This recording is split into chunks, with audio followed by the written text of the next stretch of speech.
Hi ಎಲ್ಲ ವಿದ್ಯಾರ್ಥಿಗಳಿಗೂ Educare Karnataka ಚಾನಲ್ಗೆ ಸ್ವಾಗತ. KCET ಅಪ್ಲಿಕೇಶನ್ ಫಾರ್ಮ್ 2025 ಇದನ್ನು ಫಿಲ್ ಮಾಡಬೇಕಾದ್ರೆ ವಿದ್ಯಾರ್ಥಿಗಳು ಯಾವ್ಯಾವ ಸ್ಟೆಪ್ಸನ್ನು ಫಾಲೋ ಮಾಡಬೇಕು ಇದನ್ನು ನಾವು ಈ ವಿಡಿಯೋದಲ್ಲಿ ತಿಳ್ಕೊಳ್ತಿದ್ದೀವಿ. ನಂತರ ಆ ಪರ್ಟಿಕ್ಯುಲರ್ ಸ್ಟೆಪ್ಗಳಿಗೆ ಸಂಬಂಧಿಸಿದ ಯಾವ ಡೀಟೇಲ್ಸನ್ನು ಎಂಟ್ರಿ ಮಾಡೋದಿರುತ್ತೆ ಎಲ್ಲವನ್ನು ಒಂದೊಂದಾಗಿ ತಿಳಿದುಕೊಳ್ತಾ ಹೋಗೋಣ. ಮೊದಲದಾಗಿ ಈ KCETಗೆ ಅಪ್ಲಿಕೇಶನ್ ಎಲ್ಲಿ ಹಾಕೋದು ಇದನ್ನು ತಿಳ್ಕೊಳ್ಳೋದಾದರೆ ಅಪ್ಲಿಕೇಶನ್ ಆನ್ಲೈನ್ ಮೂಲಕನೇ ಹಾಕಬೇಕಾಗತ್ತೆ.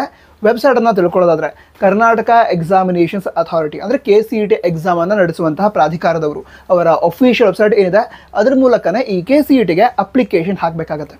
ವೆಬ್ಸೈಟ್ ಯಾವುದು ಏನು ತಿಳ್ಕೊಳ್ಳೋದಾದರೆ kea.kar.nic.in ಅಥವಾ cetonline.karnataka.gov.in ಈ ವೆಬ್ಸೈಟ್ ಏನಿದೆ ಇದರ ಮೂಲಕ ವಿದ್ಯಾರ್ಥಿಗಳು ಅಪ್ಲಿಕೇಶನ್ ಹಾಕಬಹುದು. ಓಕೆನಾ. ನಂತರ ಕೇವಲ ಅಪ್ಲಿಕೇಶನ್ ಅಂತ ಅಷ್ಟೇ ಅಲ್ಲ, ಈಗ ಎಕ್ಸಾಮ್ನ ಡೇಟ್ಸ್ ಆಗಿರ್ಬೋದು, ಮುಂದೆ ಕೌನ್ಸಿಲಿಂಗ್ ಏನಿದೆ ಅದು ಸ್ಟಾರ್ಟ್ ಆದಮೇಲೆ ಕೌನ್ಸಿಲಿಂಗ್ ಪ್ರಾಸೆಸ್ ಬಗ್ಗೆ ಆಗಿರ್ಬೋದು, ಎಲ್ಲ ಡೀಟೇಲ್ಸ್ ಇದೇ ವೆಬ್ಸೈಟಲ್ಲಿ ನಿಮಗೆ ಸಿಗುತ್ತೆ. ಓಕೆನಾ. ನಂತರ ಈಗ ಅಪ್ಲಿಕೇಶನ್ ಯಾವಾಗ ಸ್ಟಾರ್ಟ್ ಆಗುತ್ತೆ ಅಂತ ನೀವು ಕೇಳೋದಾದರೆ ಫೆಬ್ರವರಿ ಏನಿದೆ ಅಲ್ಲಿ ಅಥವಾ ಫೆಬ್ರವರಿಯಲ್ಲಿ ಈ KCET ಅಪ್ಲಿಕೇಶನ್ ಸ್ಟಾರ್ಟ್ ಆಗ್ಬೋದು. ಇದುವರೆಗೆ ಎಕ್ಸಾಕ್ಟ್ ಡೇಟ್ ಅನೌನ್ಸ್ ಮಾಡಿಲ್ಲ, ಅಂದರೆ ಇಂಥ ಡೇಟ್ಗೆ ಸ್ಟಾರ್ಟ್ ಆಗುತ್ತೆ ಅಂತ ಅನೌನ್ಸ್ ಮಾಡಿಲ್ಲ. ಅಪ್ಲಿಕೇಶನ್ ಸ್ಟಾರ್ಟ್ ಆದಮೇಲೆ ಮಿನಿಮಮ್ ಒಂದು 30 ಡೇಸ್ ಟೈಮ್ ಅಂತೂ ಇದ್ದೇ ಇರುತ್ತೆ ಅಪ್ಲಿಕೇಶನ್ ಹಾಕೋದಕ್ಕೆ. ನೀವು ಆರಾಮಾಗಿ ಅಪ್ಲಿಕೇಶನ್ ಹಾಕ್ಬೋದು. ಓಕೆನಾ. ಹಾಗಿದ್ರೆ ಅಪ್ಲಿಕೇಶನ್ ಎಲ್ಲಿ ಹಾಕೋದು ಅಂತ ಕ್ಲಿಯರ್ ಆಯಿತು ಅಂತ ಅನ್ಸುತ್ತೆ. ಮುಂದಿನ ವಿಷಯ ತಿಳ್ಕೊಳ್ತಾ ಹೋಗೋದಾದ್ರೆ ಅಪ್ಲಿಕೇಶನ್ ಹಾಕಬೇಕಾದ್ರೆ ಮೊದಲಿಗೆ ರಿಜಿಸ್ಟ್ರೇಷನ್ ಮಾಡಬೇಕು. ಅಂದರೆ ಅಪ್ಲಿಕೇಶನ್ಗೆ ಅಂತ ಏನು ಲಿಂಕ್ ಕೊಟ್ಟಿರ್ತಾರೆ ಅದರ ಮೂಲಕನೇ ನೀವು ರಿಜಿಸ್ಟ್ರೇಷನ್ ಮಾಡ್ತೀರಾ, ಅಂದರೆ ಫ್ರೆಶ್ ರಿಜಿಸ್ಟ್ರೇಷನ್ ಅಂತ ರಿಜಿಸ್ಟ್ರೇಷನ್ ಮಾಡ್ತೀರಾ. ಆ ಟೈಮಲ್ಲಿ ನಿಮ್ಮ SSLC ರಿಜಿಸ್ಟರ್ ನಂಬರ್ ಏನಿದೆ ಅದನ್ನು ಯೂಸ್ ಮಾಡಿಕೊಂಡು ನೀವು ಏನು ರಿಜಿಸ್ಟ್ರೇಷನ್ ಮಾಡಬೇಕಾಗತ್ತೆ.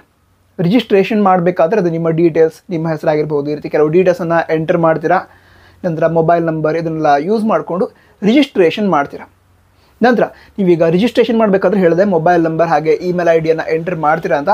ಆವಾಗ ನಿಮ್ಮ ಮೊಬೈಲ್ ನಂಬರ್ ಏನಿದೆ ಅದಕ್ಕೆ ನೀವು ಕ್ರಿಯೇಟ್ ಮಾಡಿದಂತಹ ಅಂದರೆ ರಿಜಿಸ್ಟ್ರೇಷನ್ ಸಂದರ್ಭದಲ್ಲಿ ಕ್ರಿಯೇಟ್ ಮಾಡಿದಂತಹ ID ಮತ್ತು ಪಾಸ್ವರ್ಡ್ ಬರುತ್ತೆ.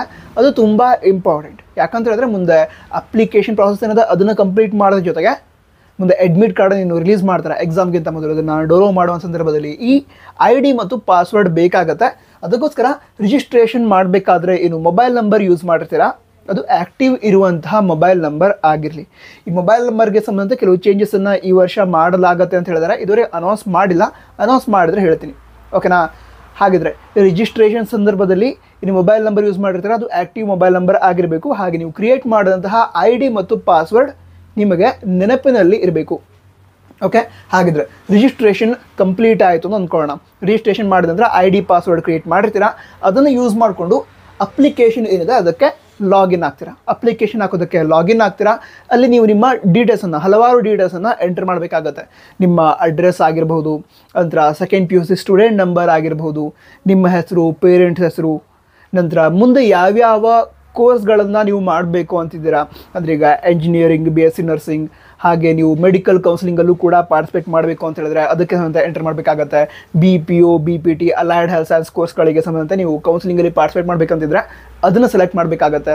ಸೊ ನೀವು ಮುಂದೆ ಯಾವ್ಯಾವ ಕೋರ್ಸನ್ನು ಮಾಡೋದಕ್ಕೆ ಇಷ್ಟಪಡ್ತೀರಾ ಅದೆಲ್ಲ ಡೀಟೇಲ್ಸನ್ನು ಎಂಟರ್ ಮಾಡಬೇಕಾಗತ್ತೆ. ಹಾಗೆ ನಿಮ್ಮ ಅಕಾಡೆಮಿಕ್ ಡೀಟೇಲ್ಸ್, ಹಾಗೆ ನಿಮಗೆ ಯಾವ್ಯಾವ ಕೋಟಾ ಅಪ್ಲೈ ಆಗುತ್ತೆ, ಕನ್ನಡ ಮೀಡಿಯಂ ಕೋಟಾ ಅಪ್ಲೈ ಆಗುತ್ತಾ, ನಂತರ ರೂರಲ್ ಕೋಟಾ ಅಪ್ಲೈ ಆಗುತ್ತಾ, ಸ್ಪೆಷಲ್ ಕೆಟಗರಿ ಕೋಟಾ ನಿಮ್ಗೆ ಅಪ್ಲೈ ಆಗುತ್ತಾ, ಆ ಎಲ್ಲ ಡೀಟೇಲ್ಸ್ ಅಪ್ಲಿಕೇಶನ್ ಹಾಕುವಂಥ ಸಂದರ್ಭದಲ್ಲಿ ಎಂಟರ್ ಮಾಡಬೇಕಾಗತ್ತೆ.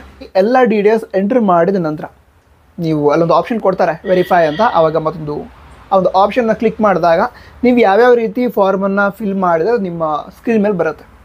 ಅದು ಕರೆಕ್ಟ್ ಆಗಿದ್ದರೆ ಅದನ್ನು ಫೈನಲ್ ಸಬ್ಮಿಷನ್ ಮಾಡ್ತೀರಾ. ಫೈನಲ್ ಸಬ್ಮಿಷನ್ ಆದಮೇಲೆ ಫೀಸ್ ಪೇಮೆಂಟ್ ಮಾಡೋದಿರುತ್ತೆ.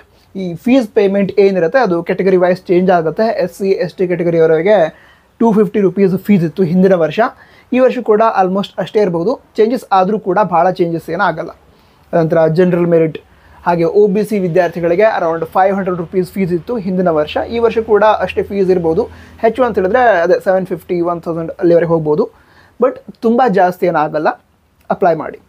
ಓಕೆ, ಈ ರೀತಿ ಅಪ್ಲಿಕೇಶನ್ ಆದಮೇಲೆ ಏನು ಮಾಡ್ತೀರಾ, ಫೀಸನ್ನು ಪೇ ಮಾಡಿದ ನಂತರ ನೀವೇನು ಅಪ್ಲಿಕೇಶನ್ ರೆಡಿ ಮಾಡಿ ಇಟ್ಕೊಂಡಿರ್ತೀರ ಅಥವಾ ಅಪ್ಲಿಕೇಶನ್ ಏನು ಫಿಲ್ ಮಾಡಿರ್ತೀರ ಅದರ ಪ್ರಿಂಟೌಟ್ ತೆಗೆದುಕೊಳ್ಬೇಕಾಗುತ್ತೆ.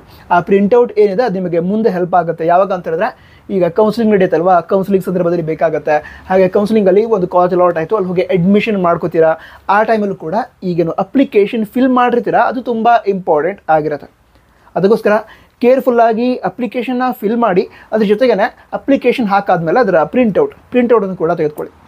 ನಂತರ ಫೀಸನ್ನು ಏನು ಪೇ ಮಾಡ್ತೀರಾ, ಆ ಫೀಸ್ ಪೇಮೆಂಟ್ಗೆ ಆನ್ಲೈನ್ ಮೂಲಕ ಅಷ್ಟೇ ಫೀಸ್ ಪೇ ಮಾಡೋದಕ್ಕೆ ಅವಕಾಶ ಇರುತ್ತೆ. ಆನ್ಲೈನ್ ಮೂಲಕ ವಿದ್ಯಾರ್ಥಿಗಳು ಈ KCET ಅಪ್ಲಿಕೇಶನ್ನ ಫೀಸನ್ನು ಪೇ ಮಾಡಬೇಕು. ಇದೆಷ್ಟೆಲ್ಲ ಆಯಿತು ಅಂತ ಹೇಳಿದ್ರೆ ನಿಮ್ಮ ಅಪ್ಲಿಕೇಶನ್ ಫಿಲ್ ಮಾಡಿದ ರೀತಿ ಆಯಿತು. ಮುಂದೆ ಎಕ್ಸಾಮ್ ಏನಾಗುತ್ತೆ, ಆ ಟೈಮಲ್ಲಿ ಅಡ್ಮಿಟ್ ಕಾರ್ಡ್ ರಿಲೀಸ್ ಮಾಡ್ತಾರೆ. ಎಕ್ಸಾಮ್ ಆಗೋಕ್ಕಿಂತ ಒಂದು 15 ಡೇಸ್ ಆರ್ 20 ಡೇಸ್ ಮೊದಲು ಅಡ್ಮಿಟ್ ಕಾರ್ಡ್ ರಿಲೀಸ್ ಮಾಡ್ತಾರೆ. ಅದನ್ನು ಡೌನ್ಲೋಡ್ ಮಾಡಿಕೊಂಡು ಅದರ ಪ್ರಿಂಟೌಟ್ ತೆಗೆದುಕೊಂಡು ಮುಂದೆ ಎಕ್ಸಾಮ್ ಬರೋದಕ್ಕೆ ಹೋಗ್ತೀರಾ. ಈ ರೀತಿ ಅಪ್ಲಿಕೇಶನ್ ಪ್ರಾಸೆಸ್ ಇರುತ್ತೆ. ನಂತರ ಮುಂಬರುವಂತಹ ಅಪ್ಡೇಟ್ಸ್ ಏನಿದೆ ಅದನ್ನು ಕೂಡ ಎಲ್ಲ ಹೇಳ್ತೀವಿ. ಮುಂದಿನ ವೀಡಿಯೋದಲ್ಲಿ ಸಿಗೋಣ. ಸಬ್ಸ್ಕ್ರೈಬ್ ಮಾಡಿ. All the best. ಜೈ ಹಿಂದ್. ವಂದೇ ಮಾತರಂ.